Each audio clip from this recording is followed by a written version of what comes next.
अल्हम्दुलिल्लाह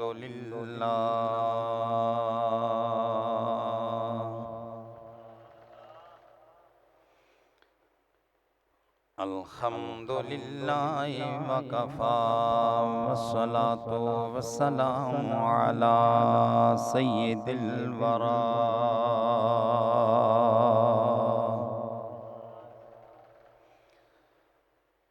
खातमिल अंबियाए व इमामिल अत्क़ियाए व अला आलिहि व अस्हाबिहि व अज़वाजिहि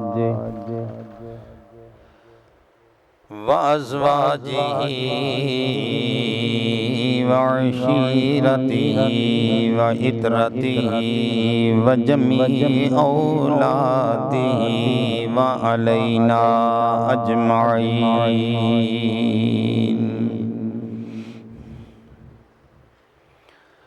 अम्मा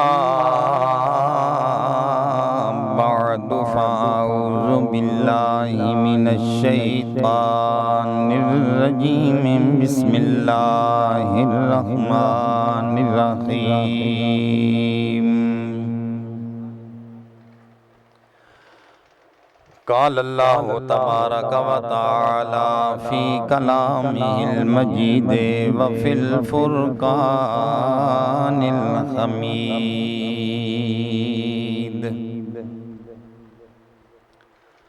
फ़इज़ा अज़मत फ़तवक्कल अलल्लाह इन्नल्लाहा युहिब्बुल मुतवक्किलीन। सदक़ल्लाहु मौलानल अज़ीम व सदक़ रसूलुहुन नबियुल उम्मियुल अमीनुल हनीनुल करीम। तमाम माँ बाप दुरूद पाक। अल्लाहुम्मा सल्लि अला सय्यिदिना व मौलाना मुहम्मदिन व अला आलिहि व अस्हाबिहि अजमाइन।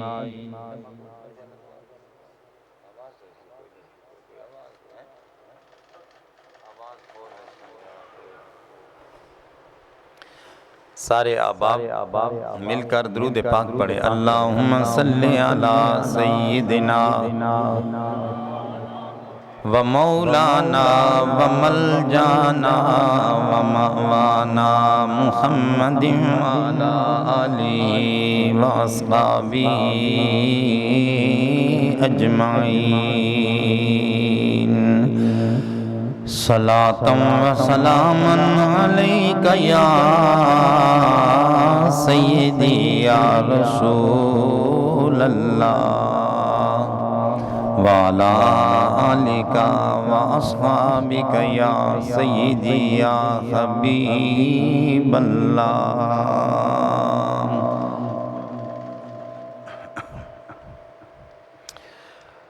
हम्दो सलात के बाद जमी मुअज़्ज़ज़ो मुकर्रम हाज़रीन व सामीन, बुज़ुर्गों, दोस्तों, नौजवान साथियों, अजीज़ बच्चों,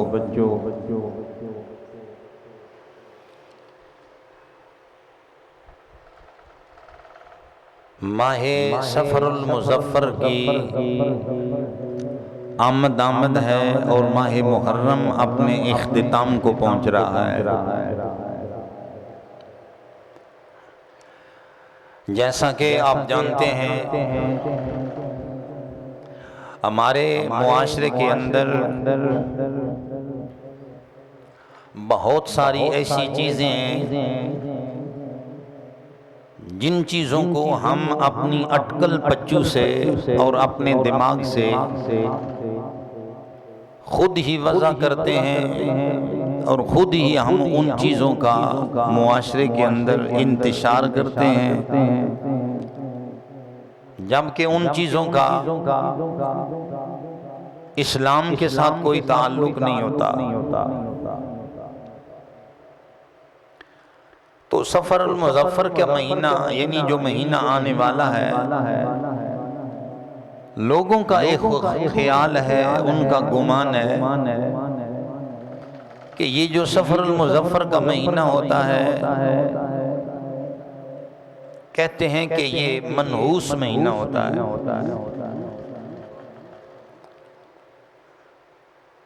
खुसूसन उसकी पहली 13 तारीखें जो हैं उनके हवाला से लंबी चौड़ी बातें की जाती हैं। तो दोस्ताने ज़ीक़ादर बात बयान करने का, लोगों को समझाने का मकसद ये है कि कोई चीज़ मनहूस नहीं है। सिर्फ ये है कि कोई काम भी करना हो तो उसके लिए शरीयत मुताहरा ये कहती है कि फ़ाइज़ा अज़म्ता फ़तवक्कल अलल्लाह। काम करने के लिए पुख्ता इरादा बना ले, काम करना है।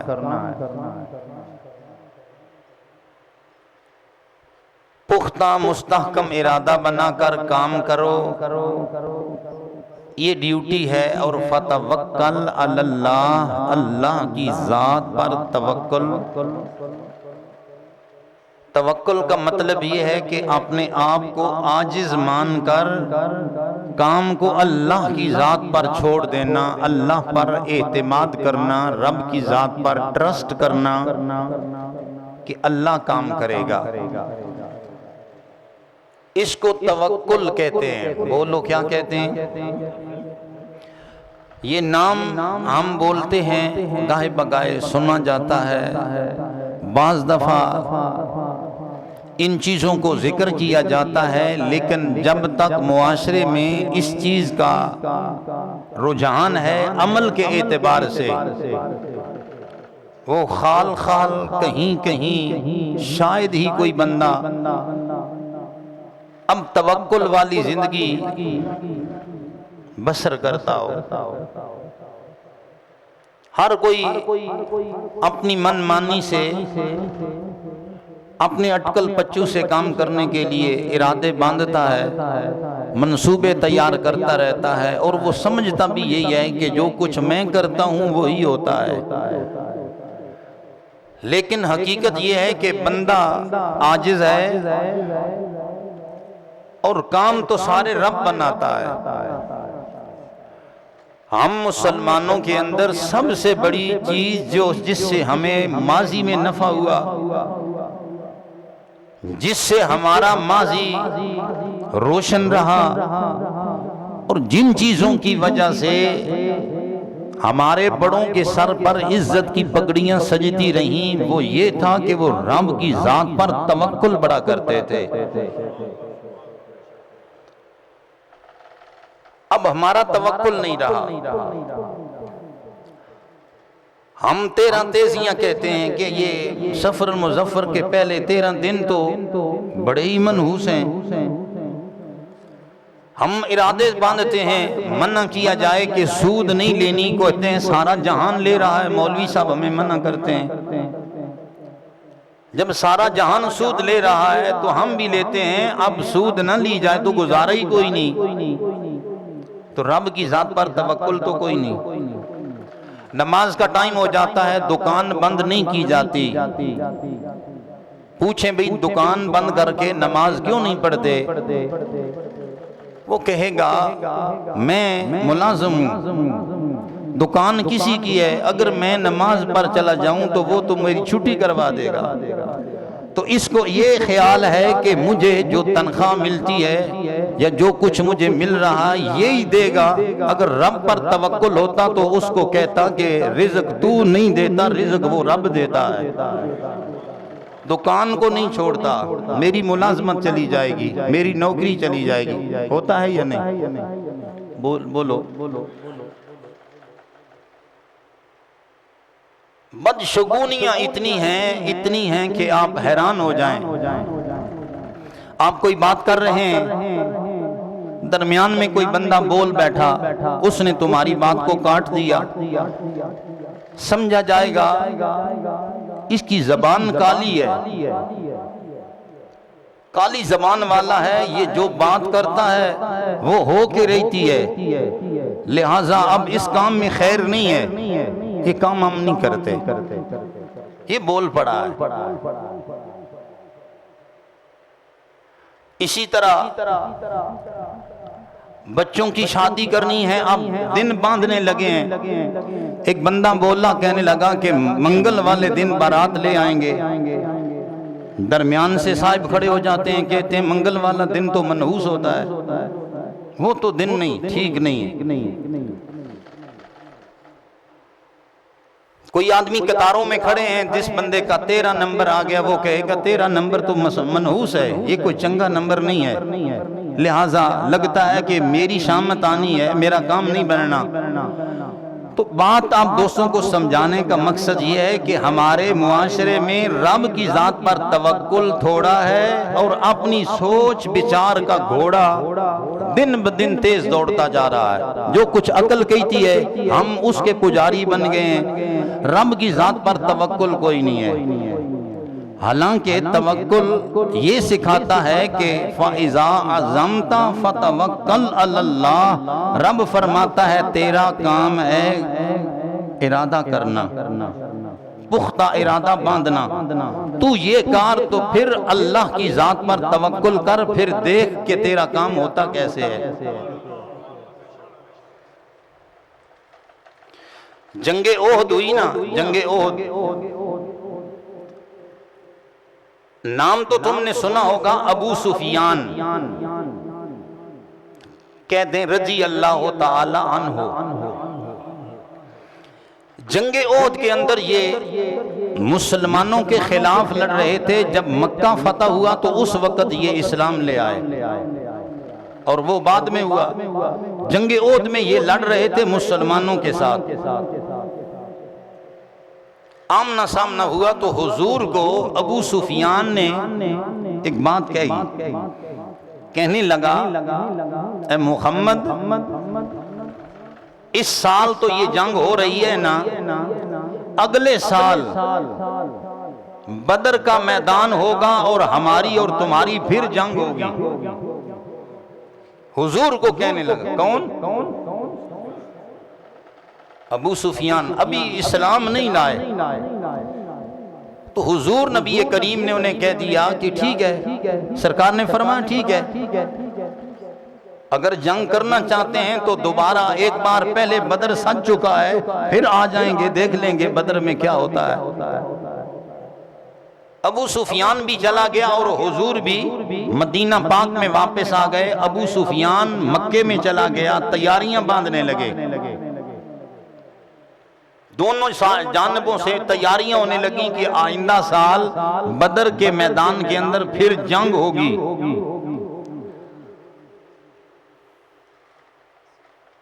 वक्त गुजरता रहा, मुसलमान भी तैयार हो गए और काफिर भी तैयारियां बांध रहे थे। खुदा का करना ऐसा हुआ कि काफिरों के दिल के अंदर रब ने खौफ डाल दिया, डर गए। अब वो अपनी अना को भी नहीं छोड़ते थे, अपने आप को बड़ा भी समझते थे। जंग पर न जाते तो फिर बेइज्जती होती, तो एक हीला सोचा, ऐसा करते हैं एक बंदे को भेजते हैं। बंदे का नाम है नुएम बिन मसूद, किसी और कबीले का बंदा है। उसे तैयार किया, कुछ पैसे दिए, कुछ रकम देकर कहा कि जाओ तुम मदीना पाक में और उनको ये कहो कि मक्के वालों से यानी काफरों से लड़ाई न करना, वो तुम्हें पीस पीस कर राख कर देंगे, बहुत ज्यादा हैं, ताकत ज्यादा है, लिहाजा मर जाएंगे तुम, ये समझो। वो ये पैगाम लेकर नुएम बिन मसूद मदीना पाक में आया। सरकार के सहाबा बैठे, उसने कहा मैं मक्के से आया हूं, मैं तुम्हें सिर्फ बात बताने के लिए आया हूं कि तुम समझो और ये बात पल्ले बांधो। मक्के वालों से लड़ाई के बारे में नहीं सोचना, वो हर चीज को तहस नहस कर देंगे, तादाद बहुत ज्यादा है उनकी और वो बड़ी ताकत में हैं, मालदार हैं। उसे पता क्या था कि बात किन के साथ कर रहा है।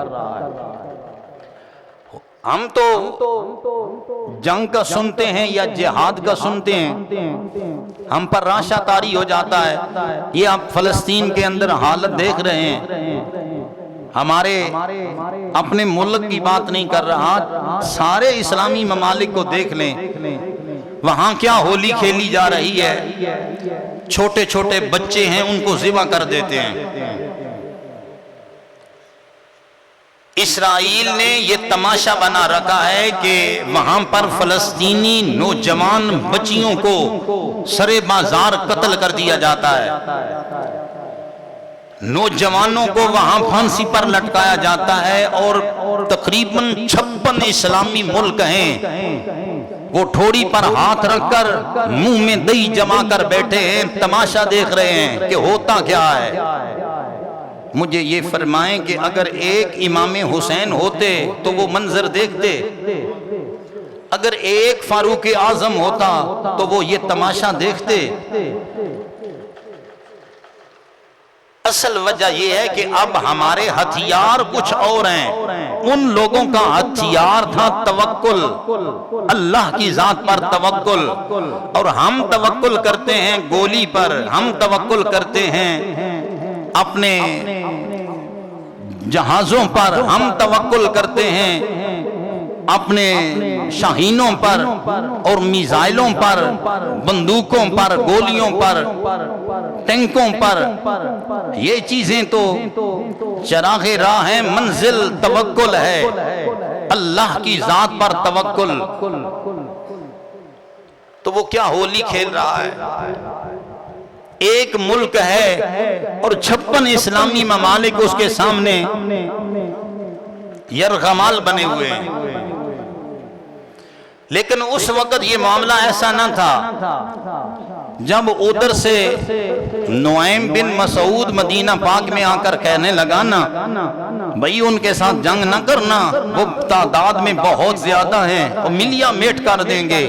मुसलमानों ने सुना तो जबान पर लफ्ज बोला हस्बुनल्लाहु व निअमल वकील, कहने लगे हमारे लिए हमारा रब काफी है, वो तादाद में ज्यादा हैं तो हमें क्या है। तो यूं समझें कि जिस तरह कोई आग जल रही हो, उसके ऊपर फिर तेल डाल दिया जाए तो वो आग और भड़क उठती है ना, बिल्कुल इसी तरह जब उस कहने वाले ने ये कहा कि उनके साथ जंग न करना, मुसलमान लोगों के जज्बात इतने कवी हो गए, कहने लगे कि तुझे पता है कि तू बात किनसे कर रहा है, तू हमें जिहाद से डरा रहा है, अरे तू हमें कह रहा है कि काफिर बड़े हैं, तुझे पता ही क्या है, हम मौत से डरने वाले नहीं। और ये सच्ची बात है, खुदा की कसम, ये याद रखें कि शहादत है मतलूब व मकसूद मोमिन, न माले गनीमत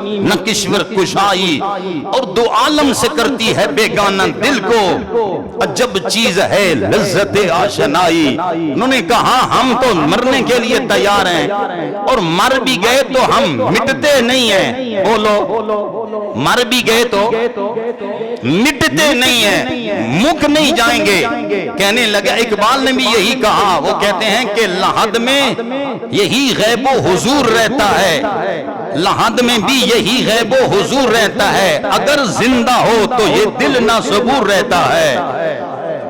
मरने के बाद मुक नहीं जाना, अगर जिंदा हो तो ये दिल न सबूर रहता है। इकबाल उसके बाद कहते हैं कि माहो सितारा मिसाले शिरारा यक दो नफस,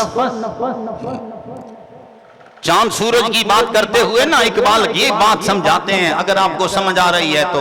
वो कहते हैं माहो सितारा मिसाले शिरारा यक दो नफस, मैं खुदी का अब तक सुरूर रहता है, फरिश्ता मौत का गो छूता है बदन तेरा, तेरे वजूद के मरकज से मगर दूर रहता है।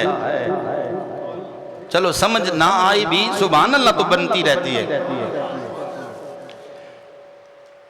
फरिश्ता मौत का छूता है गो बदन तेरा, मौत का फरिश्ता अगरचे तेरे बदन को छूकर तुझसे रूह निकाल देता है, लेकिन इकबाल कहते हैं तेरे वजूद के मरकज से मगर दूर रहता है। ये न समझ के वो खत्म ही करके चला जाता है, तुझ में रम के जिंदगी फिर बाकी रहती है।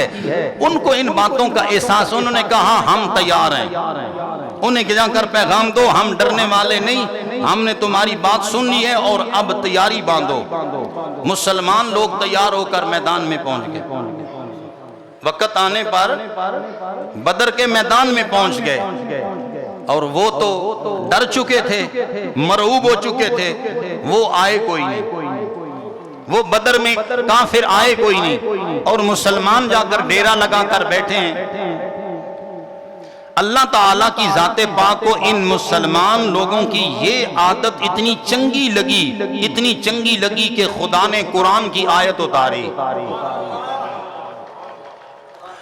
कुरान की आयत उतार कर फरमाया कि ये जो लोग आकर यहाँ डेरा जमा कर बैठे हैं ना, रब के लिए आए हैं। इन लोगों ने एक तो खुदा से करम ये पाया है कि ये फैजन कलबू, फरमाया ये वहां से मुड़कर यहां पहुंचे हैं। अल्लाह ताला ने इन लोगों के लिए एक इज्जत ये दी है कि इनके लिए नेमत पैदा फरमाई, क्योंकि वो वहां पर जितने दिन रहे वो वहां बैठे तजारत करते रहे और तजारत में बेतहाशा नफा हुआ, रब ने उसे नेमत करार दिया, फरमाया वो नफा पार गए। एक ये उन्हें फजल और दूसरा ये है रब फरमाता है और उन्हें फजल मिला, यानी बगैर जंग किए ही काफरों से जीत गए, जंग हुई नहीं और जीत गए। और तीसरा यह है कि रब फरमाता है वलम यमससहुम सून, कोई मुसीबत कोई बुराई भी उन्हें छुई नहीं है, यानी काफरों की जानिब से कोई तलवार नहीं लगी, कोई खंजर नहीं लगा, जीत गए। आखिरी बात फरमाया और उन लोगों ने अल्लाह ताला की रजा को पा लिया है, जो सबसे बड़ा इनाम होता है। अब मैं आप दोस्तों से ये सवाल करता हूँ, बात करने का मकसद ही सिर्फ ये है कि हथियारों से जंगें लड़ी जाती हैं? नहीं, तवक्कुल